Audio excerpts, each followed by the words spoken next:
É o Eros, né? Vamos pegar ela. Então, nós temos aqui 3, 6, 7, 8, né?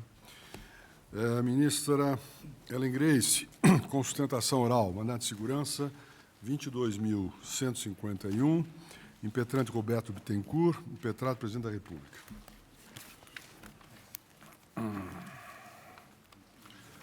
Senhor presidente, trata-se de mandado de segurança contra decreto do presidente da República, que demitiu o impetrante do cargo de fiscal do trabalho no exercício da chefia do posto do Ministério do Trabalho no município de Maringá, Paraná, por, aspas, crime contra a administração pública, a improbidade administrativa, corrupção ou por resistência justificada ao andamento de documento, processo e execução de serviço, cometer a pessoa estranha à repartição, fora dos casos previstos em lei, o desempenho de atribuição que seja de sua responsabilidade ou de seu subordinado, valer-se do cargo para obter proveito pessoal em detrimento da dignidade da função pública, receber propina, comissão, presente ou vantagem de qualquer espécie, em razão de suas atribuições, proceder de forma desidiosa, exercer atividades incompatíveis com o exercício do cargo ou função e com o horário de trabalho, não exercer com zelo e dedicação às atribuições do cargo, não ser leal com as instituições a que servir, não observar as normas legais e regulamentares, não manter conduta compatível com a moralidade administrativa e não tratar com urbanidade as pessoas, fecho aspas. Requereu o deferimento de medida liminar para continuar recebendo seus vencimentos e vantagens até o julgamento final do mandamos e, quando do julgamento final, a anulação do processo administrativo disciplinar com a consequente reintegração no cargo que ocupava. Os fatos que levaram à demissão do impetrante foram apurados por uma primeira comissão de inquérito, que, em seu relatório, concluiu que não restaram provadas as denúncias envolvendo o servidor. Alguns meses depois, em atendimento à solicitação do coordenador da Coordenadoria de Inspeção do Trabalho Urbano e Rural, foi o processo desarquivado. A Consultoria Jurídica do Ministério do Trabalho e Previdência apresentou, então, parecer em que propôs, aspas, a anulação do presente desde o relatório, a fim de que o processo seja ordenado corretamente, supridas as falhas apontadas e constituída nova comissão de inquérito com a volta ao gabinete ministerial, onde deve ser julgado, seja qual for a conclusão do novo relatório. Designada, então, nova comissão de inquérito, ouvidas novas testemunhas, determinadas outras diligências, foi apresentado o relatório final, em que se concluiu que o ora impetrante, aspas, infringiu o disposto no artigo 132, incisos 1, 3, 4 e 11, da Lei nº 8.112/90, por crime contra a administração pública, inassiduidade habitual, improbidade administrativa e corrupção, fecha aspas. Posteriormente, colhidas as manifestações da Procuradoria Estadual do INSS no Paraná, da chefia da Unidade de Procedimentos Disciplinares, os autos foram remetidos ao ministro de Estado, chefe da Secretaria da Administração Federal, e após, com base na exposição de motivos e correções sugeridas pelo ministro, resultou na edição do decreto impugnado neste writ. A Procuradoria-Geral da República descreveu a inconformidade do impetrante. É uma peça longa, senhor presidente, eu vou me permitir resumi-la, até porque, com a sustentação oral, poderão ser supridas eventuais falhas. Disse o impetrante na sua manifestação de inconformidade, basicamente, que teria ocorrido cerceamento do direito de defesa, quebra do princípio do devido processo legal e infringência dos princípios norteadores da administração pública.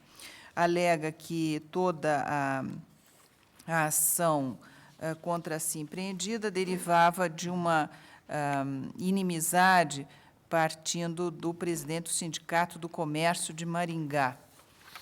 E essa pessoa e outros também colegas de trabalho o teriam incriminado com o objetivo de se apoderarem do comando do posto regional do trabalho em Maringá. Eu, para documentar, fiz transcrever toda a manifestação da Procuradoria-Geral e, seguindo o relatório, senhor presidente, verifico que a liminar foi indeferida, na ocasião, por uma decisão proferida pelo ministro Sepúlveda Pertence, e o excelentíssimo senhor presidente da República prestou informações. Elas estão consubstanciadas em pareceres do consultor da União e da consultoria jurídica do Ministério do Trabalho. No seu parecer, concluiu o eminente consultor da União, aspas, o pedido compreende exame de provas e matéria complexa, vez que se cuida da configuração de infração disciplinar, assunto inadequado ao instrumento processual utilizado pelo impetrante, e b, inexiste qualquer direito líquido e certo a ser protegido através de mandado de segurança, fecho aspas. O parecer do Ministério Público Federal, por sua vez, é da lavra do subprocurador-geral, Dr. Paulo de Tarso Braz Lucas, e foi aprovada pelo então Procurador-Geral da República, professor Geraldo Brindeiro, no sentido da denegação deste mandado de segurança. Esse é o relatório, presidente. Falará pelo impetrante, doutor João Maria de Oliveira e Souza.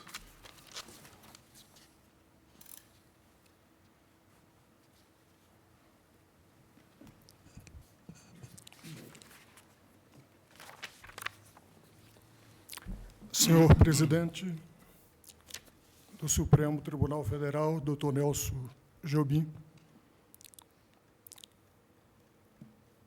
excelentíssima senhora relatora, ministra Ellen Grace, excelentíssimos senhores ministros, eminente procurador-geral, eminente procurador-geral da República, senhoras advogadas, senhores advogados.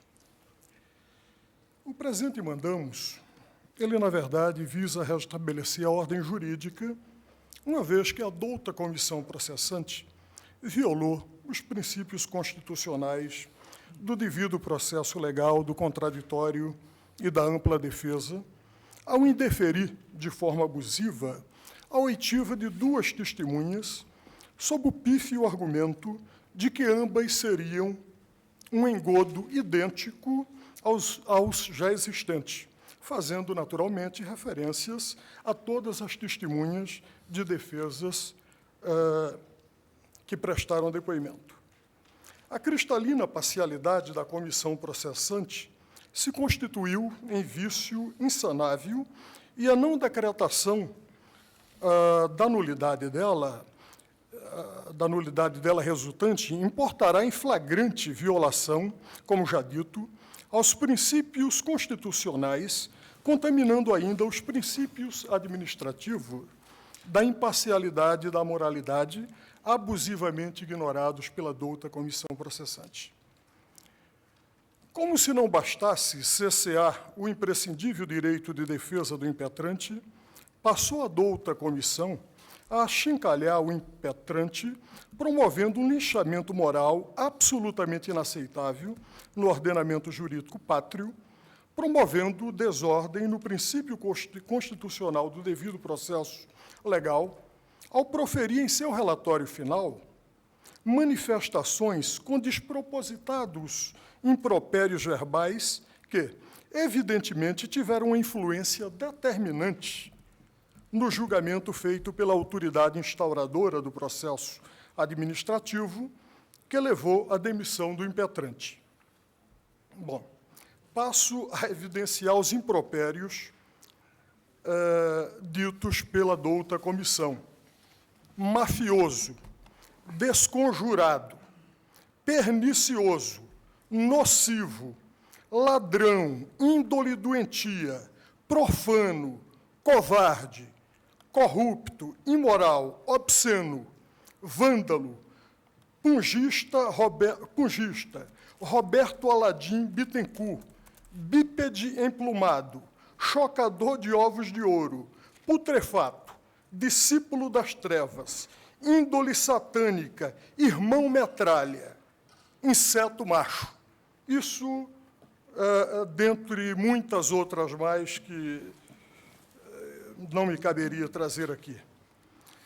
Além dos princípios mencionados, a douta comissão processante, a obviedade, ofendeu ainda o disposto no artigo 150 da Lei 8.112, uma vez que o mínimo que se pode exigir da administração pública no campo disciplinar é que seja cumprido o requisito da imparcialidade,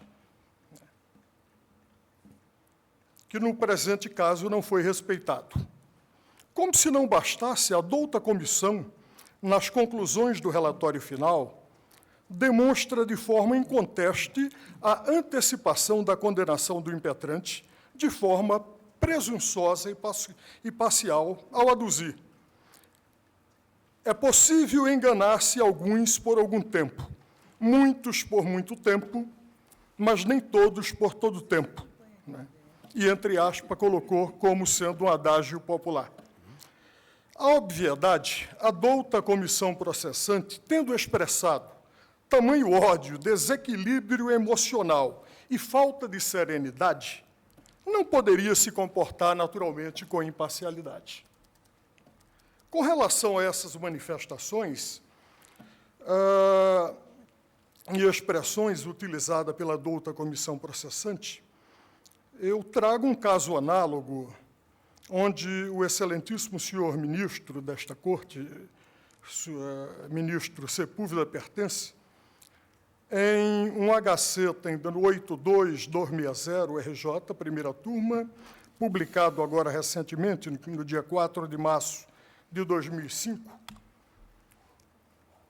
concluiu. Eu vou ler a ementa desse HC. Nulidade, pronúncia, nulidade por excesso de eloquência acusatória. Primeiro, é inadmissível, conforme a jurisprudência consolidada do STF, a pronúncia cuja fundamentação extrapola a demonstração da concorrência dos seus pressupostos legais. Código de Processo Penal, artigo 408. E assume com afirmações apodíticas e miludência no cotejo analítico da prova a versão acusatória ou rejeita peremptoriamente a da defesa. Aqui, Sua Excelência faz inúmeras referências a acórdãos da lavra do ministro Celso Melo, do ministro Sanches e dele próprio. 2. O que reclama prova no juízo da pronúncia é a existência do crime, não a autoria para a qual não basta a concorrência de indícios, que, portanto, o juiz deve cingir-se a indicar. No caso, as expressões utilizadas pelo órgão prolator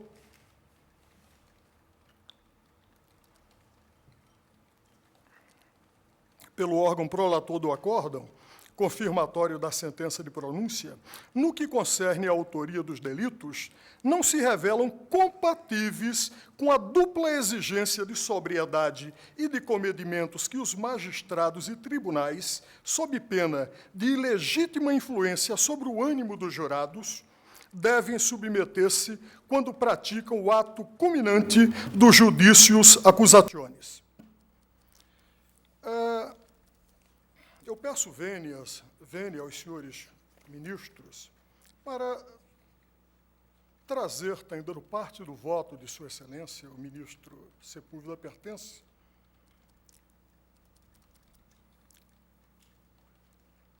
o tribunal, Sua Excelência, em seu respeitável voto,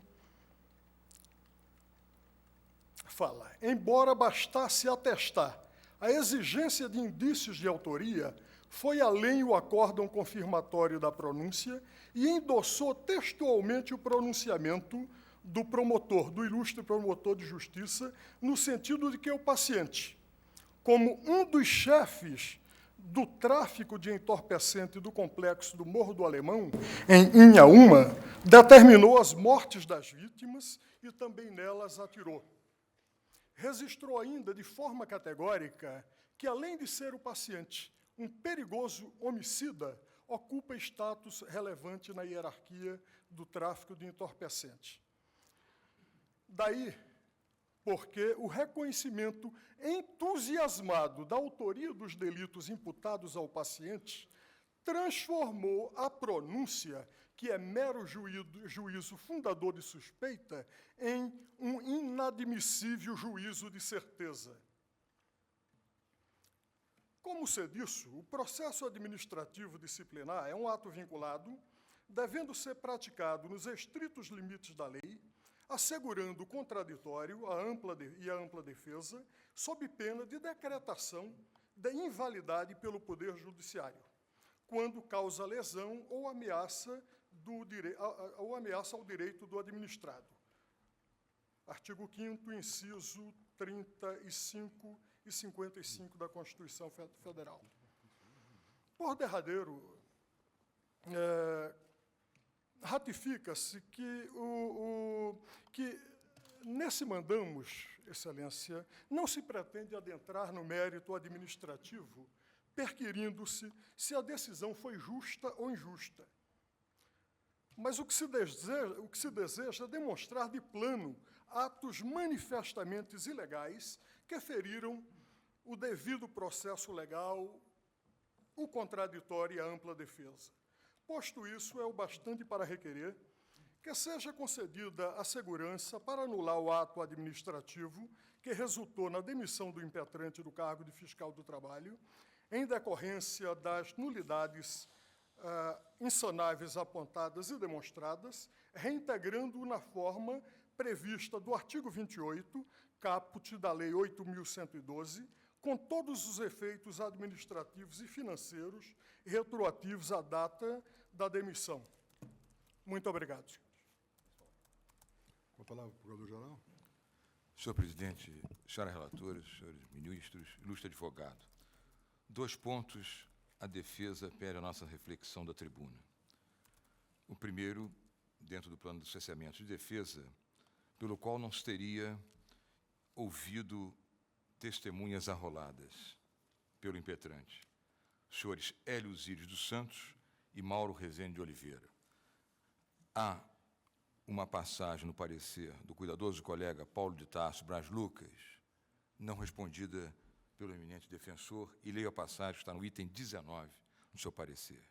E mais, após a apresentação do termo de instrução, que se encontra folhas 300/311, primeiro volume, que está igualmente reproduzido às folhas 1453, 1464, sexto volume, o ora impetrante, momento posterior, o ora impetrante pediu a ouvida de diversas testemunhas, posteriormente, marco bem isso, pedido que lhe foi deferido e resultou nos termos de depoimentos de folhas 1484/1517, sexto volume.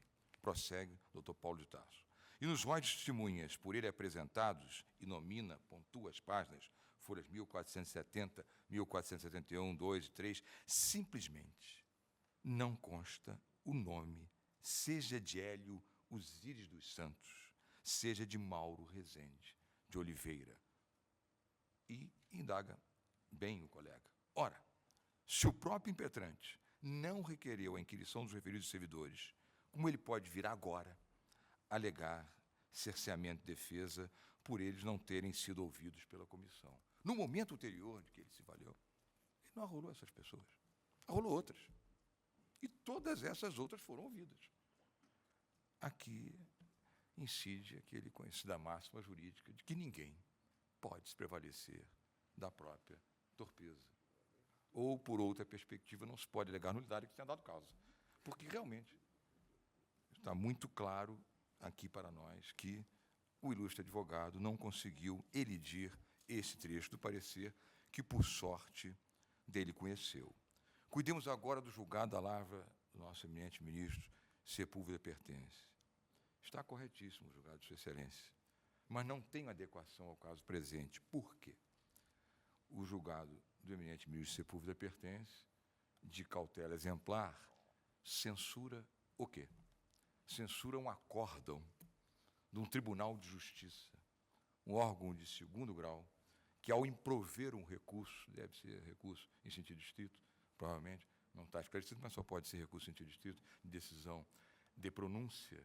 E este órgão de 2º grau, atentem bem para esse detalhe, Tribunal de Justiça, ao improver o recurso do réu em sentido estrito, ratifica toda uma linha exacerbada de um magistrado Olha, outro ponto interessante. Não é a comissão de inquérito. Toda uma linha de definição de um magistrado que, está certo, emite não um juízo de definitividade, sabemos todos pela duplicidade do júri, mas um juízo de probabilidade, que é o que encerra o chamado judicio accusationis. Mas ratifica isso, e, por certo, se um colegiado de segundo grau ratifica juízos de mera qualificação, que não tem ligação com os fatos, sem dúvida, a probabilidade de indução do júri é enorme.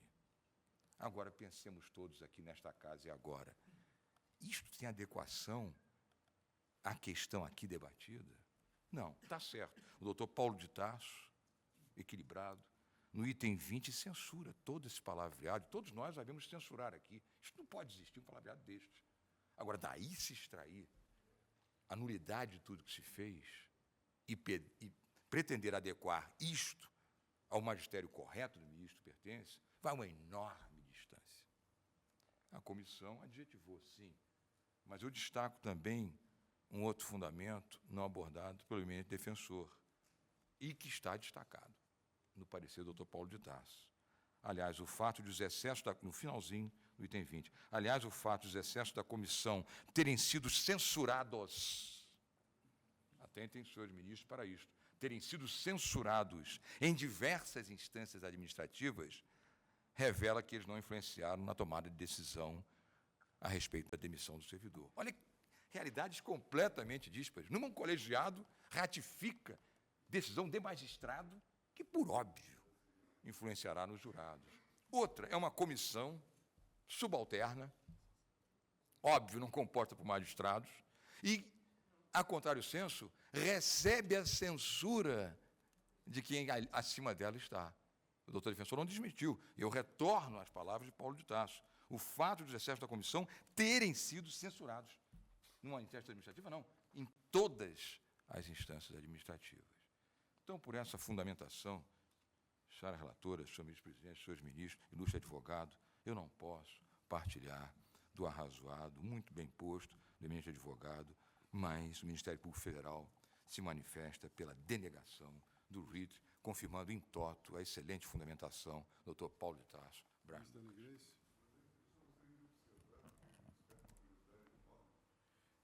Certamente a eminente relatora vai cuidar desse assunto. Este mandado de segurança está com ato de 94. O parecer é de 2000. Todo esse tempo esse processo ficou na Procuradoria? E a primeira portaria é de 6 de 4 de 90, que nomeou a comissão de inquérito. Isso não é o tema da defesa, né? Vamos lá. Ministra Grace, por favor. Presidente, inicialmente, procura demonstrar o impetrante, transcrevendo trechos de depoimentos prestados à comissão de inquérito, que teria sido vítima de uma trama maquiavélica, fruto de vingança pessoal, arquitetada por um desafeto seu com participação dos membros da referida comissão. O exame dessa alegação, a demandar acurado reexame do acervo probatório produzido em sede administrativa, é incompatível com a via eleita. Com efeito, por inúmeras vezes decidiu essa Corte que o mandado de segurança não é instrumento adequado para revolvimento de fatos e provas, devendo o impetrante, para tanto, recorrer às vias ordinárias. Eu refiro inúmeros precedentes nessa linha. Diz o impetrante ainda que teria ocorrido parcialidade da comissão de inquérito em ofensa ao artigo 150 da Lei 8.112/90, bem como violação ao princípio da moralidade administrativa. De fato, observo que o relatório final da comissão de inquérito apresenta redação totalmente inadequada à boa técnica administrativa, vez que em vários trechos se refere pejorativamente, e o eminente relator nos descreveu bem da tribuna, se refere pejorativamente à hora impetrante por meio de comentários depreciativos. Tal impropriedade, todavia, o Ministério Público bem ressaltou, foi censurada pelas diversas instâncias administrativas pelas quais tramitou o processo. Há um parecer da Procuradoria Estadual do INSS no Paraná, folhas 352 e 354, Há outro parecer da chefe da Unidade de Procedimentos Disciplinares, 355, 356. Há um parecer da Consultoria Jurídica da Secretaria de Administração Federal, folhas 365 e 369. Todos eles censurando o linguajar utilizado pela comissão. Portanto, os achincalhes que foram mencionados da tribuna não tiveram, evidentemente, influência na decisão superior. E esse aspecto não tem o condão, por si só, de macular o procedimento administrativo realizado, eis que, como já decidiu esta Corte, as conclusões a que chegou o relatório da comissão de inquérito não vinculam a autoridade julgadora. É decisão que refiro precedente da lavra do meu ilustre antecessor, ministro Otávio Galotti, no MS 21.280.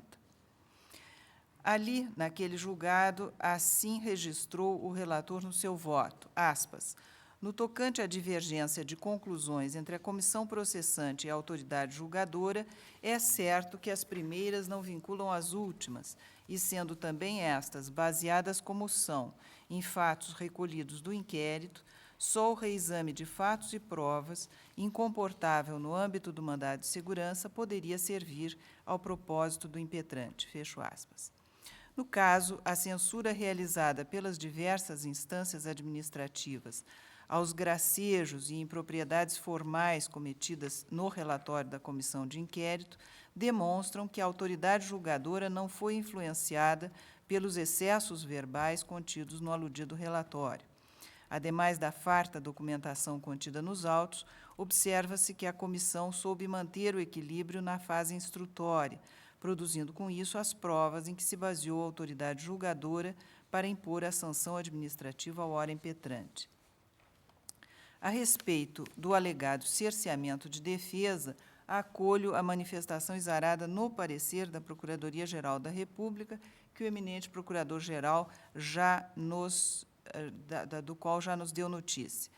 Eu repito apenas esse trecho. Diz Sua Excelência, o eminente subprocurador Paulo de Tarso. Tampouco ocorreu o alegado cerceamento de defesa. O impetrante se apega, no particular, à passagem do relatório final, que consigna que, se não foram ouvidos os senhores Hélio e Mauro, é porque seria mais um engodo, etc., etc. Ocorre que, segundo as peças, diz o subprocurador, de folhas 1447 e 1273, tais testemunhas chegaram a ser convocadas pela própria comissão de inquérito, embora não se saiba o motivo de sua não inquirição. E mais, após a apresentação do termo de instrução, que se encontra a folhas tais e que está igualmente reproduzido às folhas tais, o ora impetrante pediu a ouvida de diversas testemunhas. Pedido que foi deferido resultou nos termos de depoimento que estão a folhas tais. E nos róis de testemunhas por ele apresentados, simplesmente não consta o nome de Hélio e Mauro. Ora, se o próprio impetrante não requereu a inquirição dos referidos servidores, como ele pode vir agora alegar cerceamento de defesa por eles não terem sido ouvidos pela comissão? É evidente a inconsistência desta alegação. Fecho aspas, o teor do parecer da Procuradoria.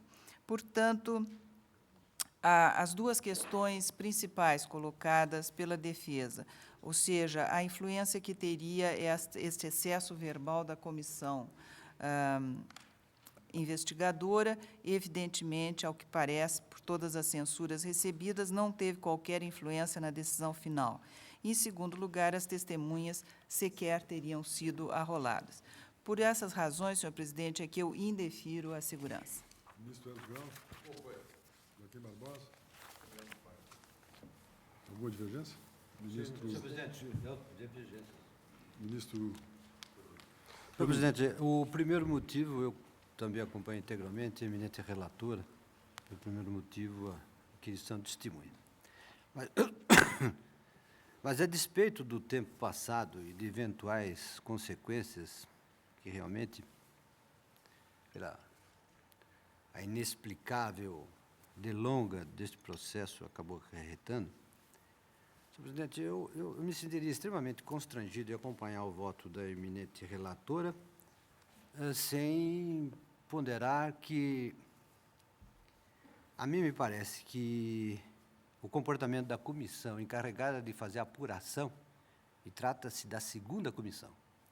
A primeira comissão é que baixou a portaria 034, de 6 de abril de 1990, e esta primeira comissão concluiu que não havia provas das denúncias envolvendo o órgão impetrante.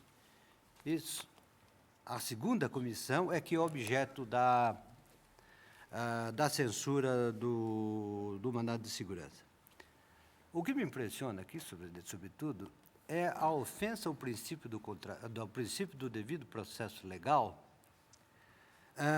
não pelo fato de que as opiniões manifestadas pela comissão não teriam um efeito vinculante da autoridade superior que determinou a demissão do órgão impetrante, mas por uma outra circunstância.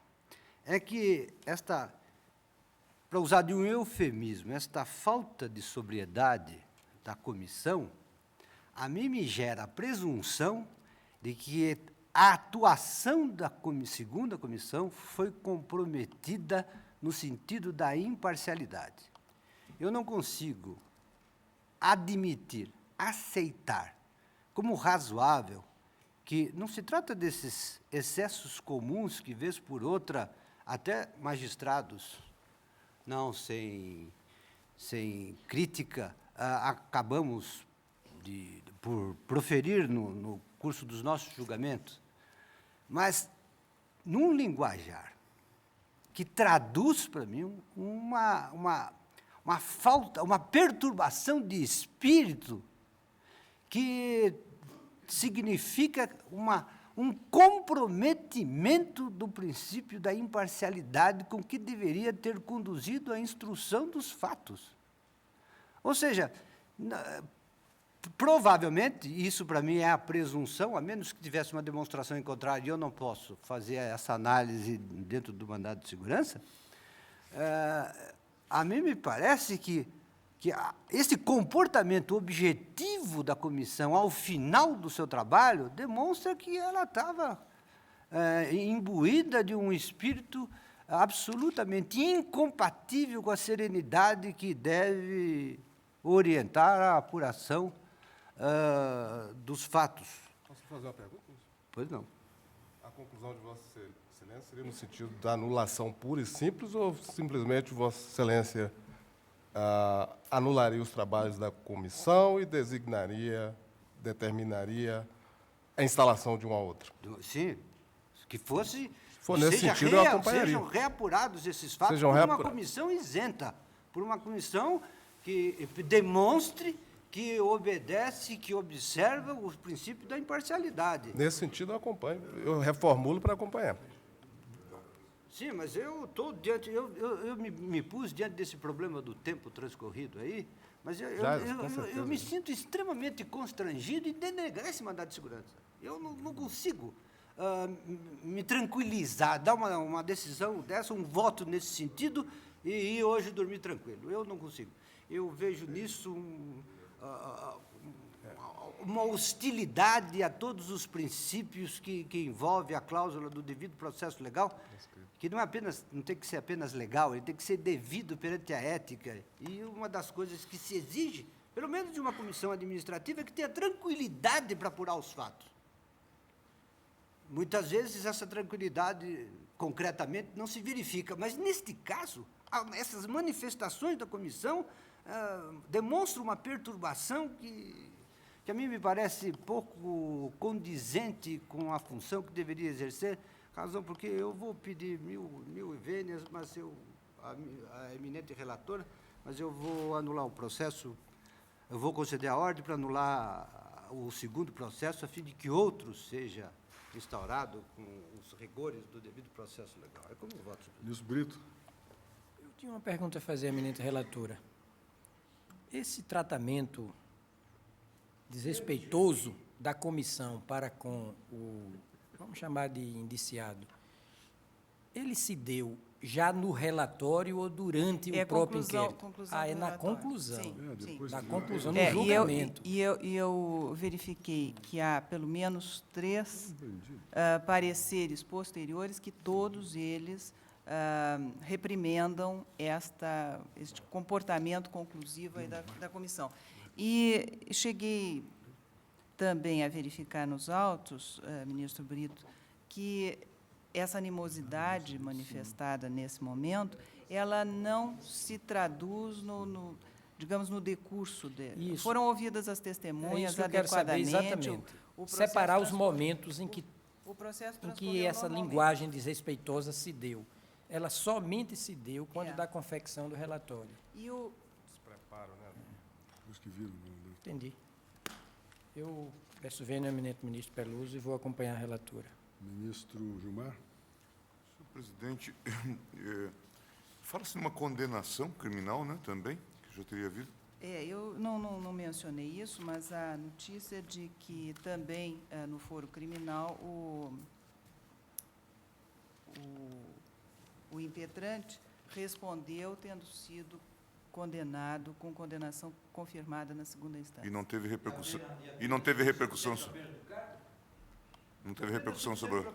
Esse dado Estaria prejudicada a discussão aqui no. Vamos baixar de divisão. Vamos Hein? julgar isso uma vez. Hein? Vamos julgar de uma vez. Bom, senhor presidente, eu também, pedindo todas as vênias à eminente relatora, eu também não tenho condições de acompanhá-la nesse passo.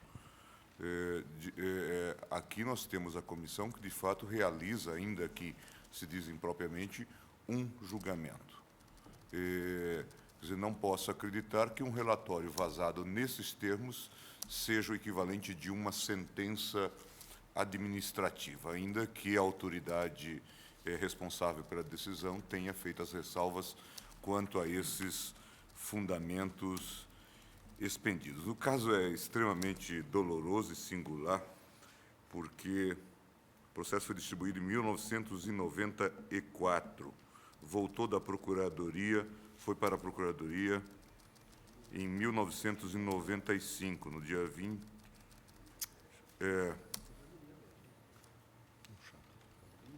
em fevereiro de 1995. Voltou da Procuradoria já em 2000. Portanto, esse processo tem uma tramitação também toda singular. O processo do mandado de segurança vai se tornando ordinaríssimo, o que tem uma repercussão enorme. Mas, de qualquer sorte, diante desses termos, do significado que tem a decisão desta comissão, que me parece que tem que ser marcada pela imparcialidade, pela isenção, eu também, na linha do já esposado pelo ministro Peluso, entendo que se deva deferir a segurança para anular o inquérito e outro se instaurar, se for possível. Ministro. Presidente, a Lei 8.112, de 90, contém um dispositivo, um texto, para mim, simplesmente pedagógico, no que alude aos predicados da independência e da imparcialidade dos integrantes da comissão. Digo que o texto é simplesmente pedagógico porque o mínimo que se pode esperar de uma comissão constituída para apurar um desvio de conduta é a independência e a imparcialidade. É o abandono de ideias preconcebidas quanto àquele que esteja envolvido no processo administrativo. É a equidistância. O que nós temos, presidente, no caso, nós temos algo que contamina, não em si a deliberação da autoridade maior incumbida de apenar, e de apenar com a pena mais drástica que pode haver no serviço público, que é a exoneração a bem do serviço público. Não se está aqui a discutir a sinalização à vida, se está a discutir algo inimaginável. Inimaginável porque se chegou até mesmo ao lançamento no relatório de expressões que eu diria lançadas ao sabor de paixões condenáveis. Criminosas, teoricamente. Criminosas. Na texto sentencial, nós mandaríamos... esse caso, Vocábulos professor. até mesmo chulos. A comissão, e a comissão é o colegiado, no relatório, lançou que o impetrante seria um mafioso, um desconjurado, um pernicioso, um nocivo, um ladrão, teria índole doentia, um profano, um covarde, um corrupto, um imoral, um obsceno, um vândalo, um punguista, Roberto Aladim Bittencourt, pilheriando com o próprio nome do envolvido, bípede emplumado, chocador de ovos de ouro, putrefato, discípulo das trevas, índole satânica, irmão metralha, inseto macho. Presidente, pena mereceria os integrantes dessa comissão em não respeitar o homem, a dignidade do homem.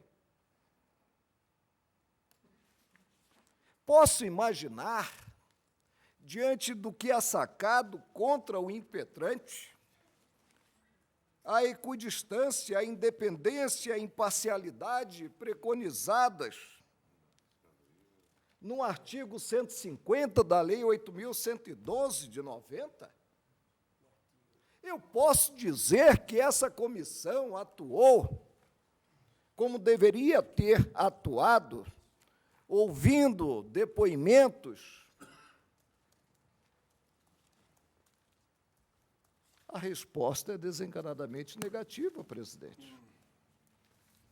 Se entendermos que, no caso, nós temos o devido processo observado, em que pese a clareza, em que pese o teor pedagógico do artigo 150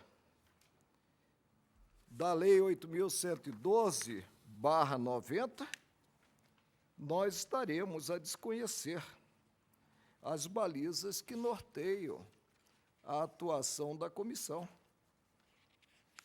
Não vejo como fechar-se os olhos, a Suprema Corte do país fechar os olhos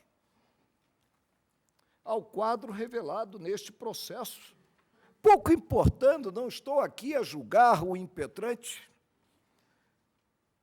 eu estou a apreciar franquia ou franquias asseguradas a todo envolvido em processo administrativo. Não estou também, presidente, a aquilatar o grau de repercussão no convencimento daquele que acabou por aplicar a pena, a autoridade maior. O que estou a perceber, e a perceber de uma forma escancarada, porque salta aos olhos, é que o trabalho desenvolvido pela comissão restou contaminado. Restou contaminado diante do que ela própria comissão certificou no relatório, ao assacar, repito, contra o impetrante, o que assacou. quando Vossa Excelência indagou se havia divergência na votação simbólica, eu praticamente disputei o microfone com o ministro Peluso, né? E já estava aqui como julgador escandalizado com o que consignado pelo fiscal da lei no relatório. Relativamente ao cerceio, considerada a falta de audição de testemunhas, ao óbice apontado no parecer, as testemunhas não foram arroladas, né, pela defesa do impetrante, né? E, para mim, esse dado é bastante afastar o cerceio. Mas, quanto ao maltrato ao artigo 150 da 8.112, eu não tenho a menor dúvida em concluir que não subsiste a pena aplicada ao impetrante. E concedo a ordem, simplesmente para afastar do cenário jurídico a pena aplicada. Ministro, pertence? Senhor presidente, também peço vênia, eminente relatora, para definir a ordem. Então, resisto à ideia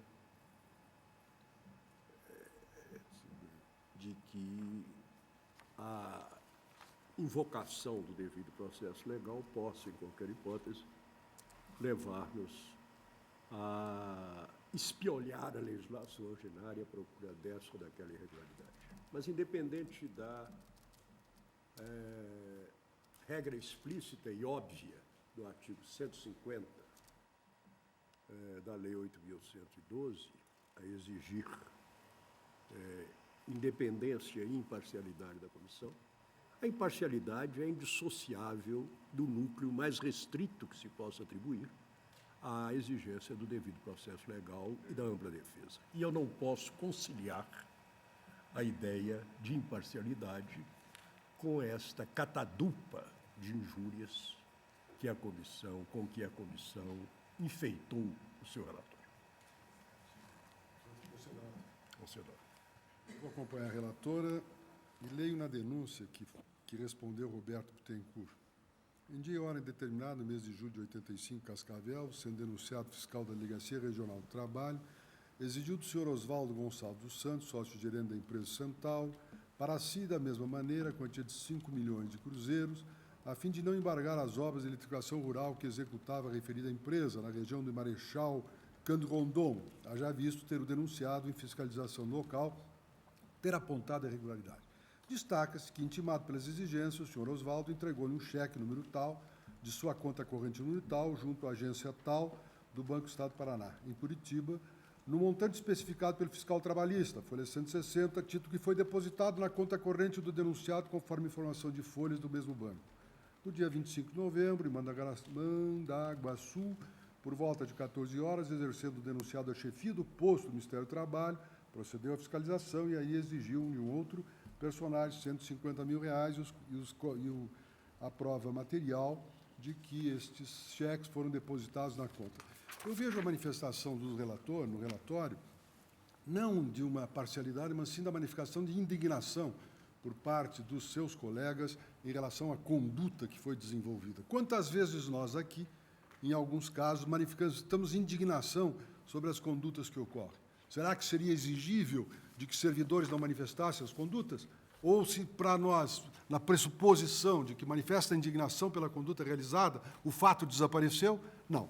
E é por isso que eu acompanho a relatora e proclamo o resultado. O tribunal, por maioria, negou a ordem, vencidos os ministros. Não. Negou a ordem. Negou a ordem. Claro.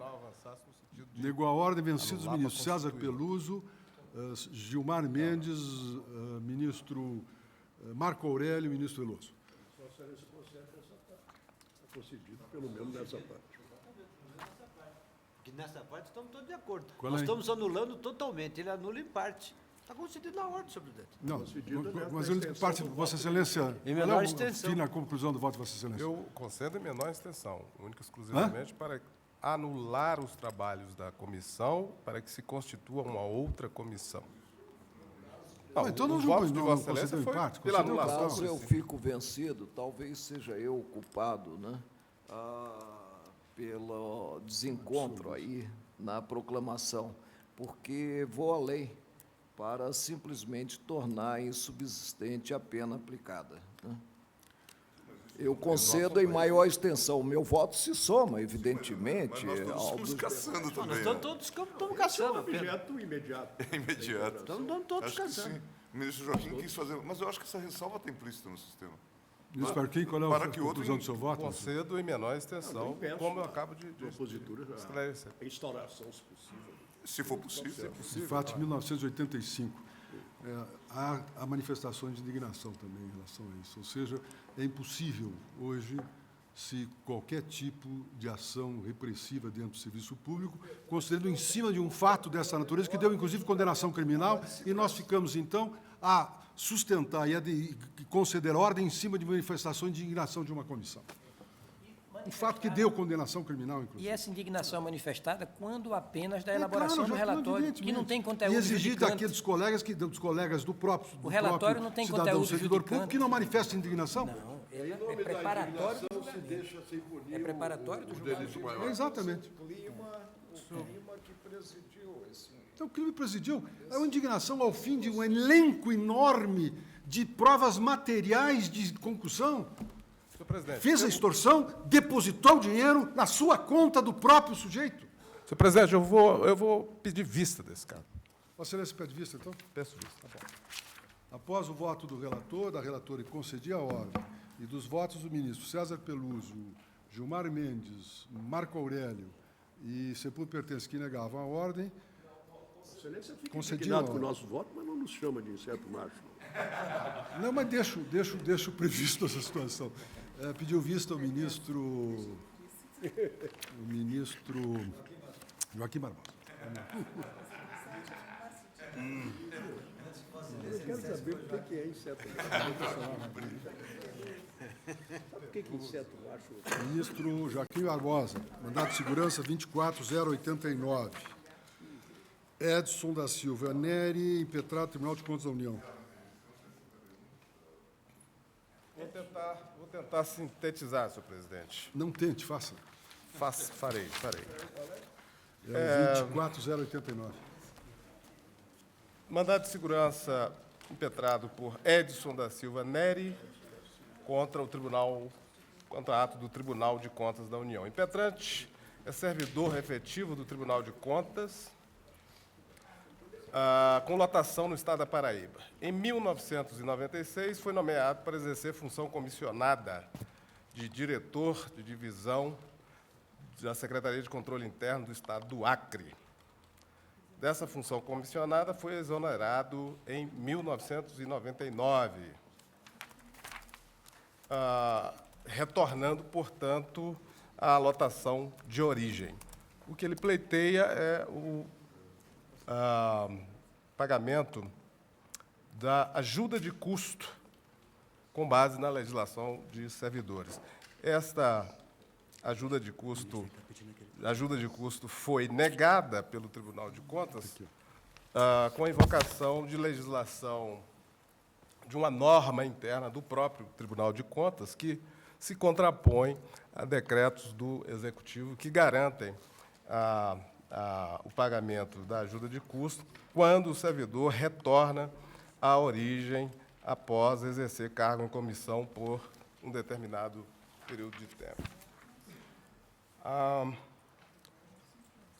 Nas informações, o Tribunal de Contas reitera os termos da decisão e, para concluir, o impetrante pede à segurança, seja concedida a presente segurança, para determinar a autoridade impetrada que reconheça como devida a ajuda de custo ou que seja declarada a nulidade da decisão tal, determinando-se ao Tribunal de Contas, por seu presidente, que proceda a um novo julgamento sobre o pleito. A Procuradoria da República manifesta-se pela concessão. E eu também, senhor presidente, estou concluindo pela concessão da segurança nos seguintes termos. O artigo 53 da Lei 8.112, em sua redação original, Nada diz sobre ajuda de custo referente a retorno de servidor à sua lotação de origem. Por essa perspectiva, com base em interpretação literal da Lei 8.112, o servidor, a rigor, não teria direito a essa vantagem. O direito invocado só subsiste a partir do conjunto das normas aplicáveis, que são a lei e sua regulamentação. Segundo o artigo 4º, parágrafo 1º do Decreto 1445, de 95, com a redação dada pelo Decreto número 1637, vigente à época dos fatos, o impetrante faria jus à ajuda de custo para retorno à localidade de origem, desde que tivesse exercido por mais de 12 meses o cargo para o qual havia sido removido por interesse da administração, e não fizesse jus a auxílio da mesma espécie por outro órgão ou entidade. Dos fatos, eu verifico que o servidor se enquadra na hipótese descrita no decreto. E, com isso, senhor presidente, eu teço outras considerações, mas a essência do voto é essa. Eu concedo a segurança, eis que a legislação que regulamenta essa questão no plano federal e que é aplicável ao Tribunal de Contas, ao contrário do que é sustentado nas informações, essa legislação chancela a postulação do impetrante. A remoção foi de ofício ou foi a pedido? Foi de ofício. Foi de ofício. Ministro, todos de acordo? Presidente, inicialmente, eu desejo ressaltar que, nas informações da consultoria jurídica do Tribunal de Contas da União, tem-se um histórico, e um histórico que revela que o retorno à origem se fez a pedido do próprio servidor. É certo que, no local onde ele estava, foi destituído da função comissionada, mas lá permaneceria se não fosse o desejo de retornar à base. Entendi. A comissionada é que ele foi destituído só, não da outra função. Mas teria outra? Mas houve uma retificação desse ato. Houve uma retificação e, no novo ato, ele foi exonerado de ofício. Da função? Da função. Ele mudou de Não há sede menor para exercer uma dúvida. função em outro estado. E aí, ali foi exonerado de ofício, voltando, portanto, à base. Pois é, que sabia se tinha carga efetiva. Mas ele só foi removido para exercer função. Só foi removido para exercer a função. Perdeu a função. Perdeu a função. Rigor não é remoção. Inclusive, lhe é assegurado o direito Presidente, de eu voltar vou ler à o base, trecho das independentemente de vaga. informações quanto ao histórico. Em agosto de 1996, o interessado foi removido de ofício da SESEX Paraíba para a SESEX do Acre, conforme ordem de serviço 188, de 13 de junho, vou repetir, de 1996. O exercício na unidade de destino iniciou-se em 8/8/96. E a nomeação para a função diretor, né, de divisão, código FC08, deu-se em 27/8/96. Ou seja, no mesmo mês em que transferido, ele galgou a função de chefe de direção. Não tenho, presidente, diante da circunstância dele simplesmente ter sido destituído da função de confiança, e ele chegou a prestar serviços no local para o qual foi transferido sem estar na função, não tenho como concluir pelo direito a uma indenização, considerado o regresso, ou seja, a volta à origem. Isso sem versar a problemática referente a aplicar-se ao Tribunal de Contas da União um decreto editado para reger a relação mantida, ou interpretando as normas de regência, a relação mantida pelo Executivo com o respectivo servidor. Peço vênia para, no caso, indeferir a ordem. Ponto de vista. O Tribunal de depois do voto do relator, que concedia a ordem, do voto do ministro Marco Aurélio, que negava a ordem, pediu vista o ministro Gilmar Mendes. Ministro Marco Aurélio. Mandado de segurança 25.131, impetrante Francisca Gadelha Por Deus, impetrado presidente da segunda Câmara do Tribunal de Contas da União. Presidente, traz da inicial de folha 3 a 17 que este mandado de segurança está direcionado contra o presidente da segunda Câmara do Tribunal de Contas da União, asseverando-se no introito que o superintendente de Recursos Humanos da Universidade Federal da Paraíba limitou-se a observar a determinação constante do acordo proferido pela Corte de Contas. A seguir, requer-se que o citado superintendente seja chamado para figurar no processo como litisconsorte passivo necessário. Quanto ao tema de fundo, afirma-se que o ex-servidor José Linhares Por Deus aposentou-se do Departamento Nacional de Obras contra as Secas em 29 de dezembro de 1980, ingressando na Universidade Federal da Paraíba em 1985 para se aposentar a segunda vez, né, em 1997. Havendo falecido em 4 de janeiro de 2002, passara a impetrante a ter jus, recebendo-as as duas pensões. Todavia, em dezembro de 2003, fora informada de que deveria proceder à opção, seguindo-se a supressão do pagamento daquela oriunda da relação jurídica mantida pelo servidor com a Universidade Federal da Paraíba. Aponta-se o direito à acumulação, partindo-se da premissa de ausência de impedimento da percepção dos proventos pelo falecido e da passagem de mais de 5 anos. Assenta-se que, viável o vínculo em que pese a se encontrar o servidor aposentado e a dupla aposentadoria, a consequência lógica é o direito às pensões. Discorre-se a respeito, emprestando-se ao artigo 225 da Lei 8.112/90, interpretação segundo a qual a vedação nele contida refere-se a mais de 2 pensões. Busca-se demonstrar também haver incidido a decadência, considerada a Lei 9.784, de 29 de janeiro de 1999. Segundo o sustentado, teria havido a percepção das aposentadorias durante longos anos e então já não seria possível questionar o direito às pensões correspondentes. Argumenta-se mais que cumpria observar o devido processo legal, é que a impetrante não tivera conhecimento do processo em curso no Tribunal de Contas da União. Formulou-se pedido de concessão de medida cauteladora e o pleito final está ligado ao reconhecimento do direito à percepção cumulativa das pensões. A inicial, juntaram-se documentos, a folha 63, despachei, determinando que fosse solicitada informação do Tribunal de Contas da União, isso objetivando o domínio das premissas do ato atacado, o que não veio com a inicial.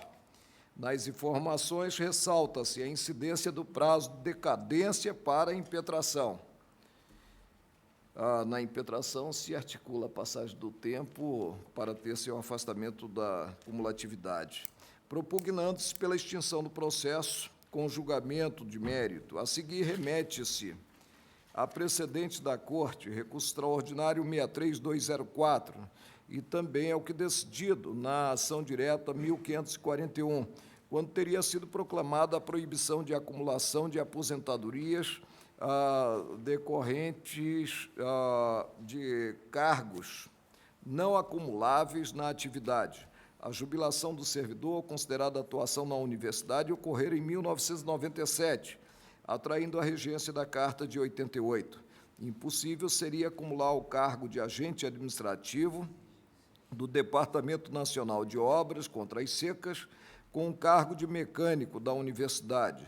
Refuta-se a incidência do prazo capital previsto no artigo 54 da Lei 9.784/99, levando em conta o exercício do controle externo exercido pelo Tribunal de Contas, conforme decidido na apreciação do mandado de segurança 24859. Também se menciona precedentes sobre a desnecessidade do servidor ser intimado no curso do processo concernente à apreciação de aposentadoria ou pensão.